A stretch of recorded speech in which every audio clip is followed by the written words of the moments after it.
Fadó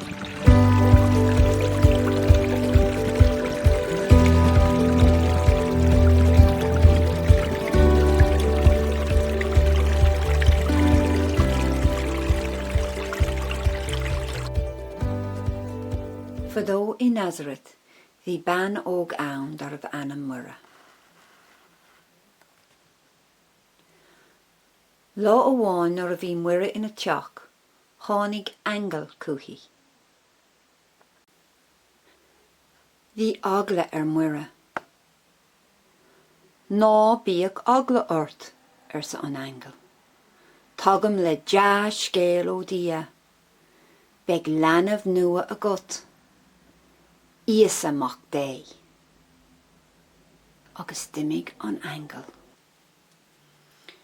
Bhí mura chun pósa feardar a bhanam Iosaf.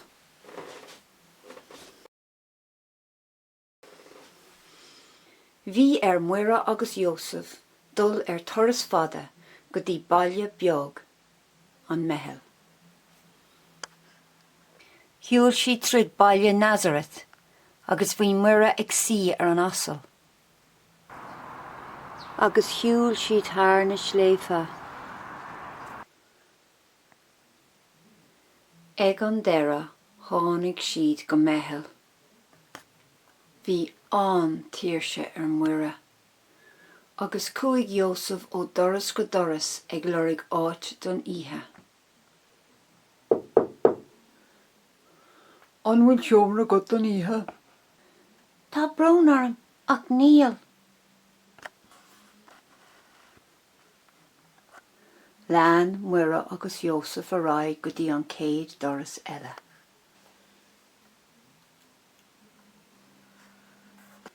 An bhfuil teomra go don ihe. Tá brón orm ach níl.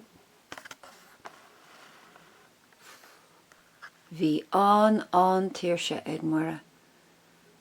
Lean siad a raig go dtí an céad doras eile.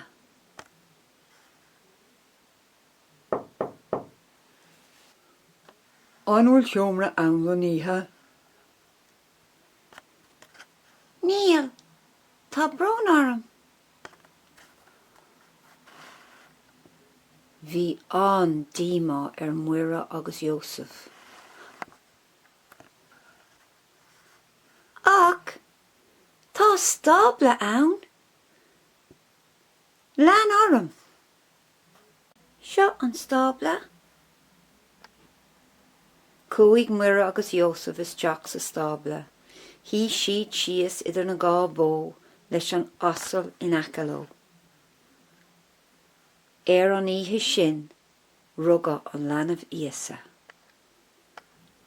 Ní raibh ein lebba ann don leanamh, so cuir siad an leanamh Iasa ina lí an trí I cró na mó.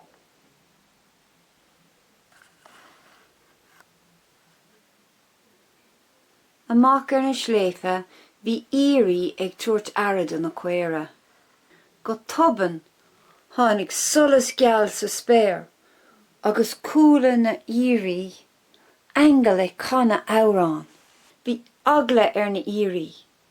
Ná bíoch agla ormh sa an angel.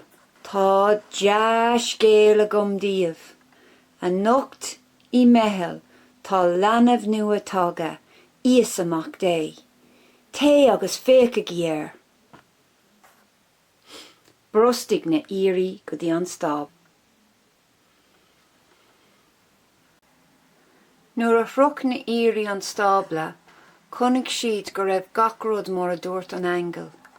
Bhí an leanamh Iasa ina lí an tí sa bhain séir. Thug siad glór do dhia. Bhí trúr ríthe ó tír eile. Bhí siad I gcónaí ag féachant na réalt sa spéir.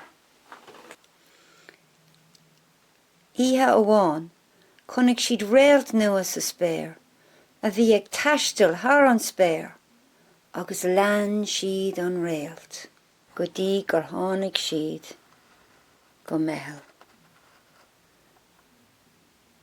Agus lean siad an réalt Stop an réalt os cór an stábla, agus cúig na trí ríthe isteach.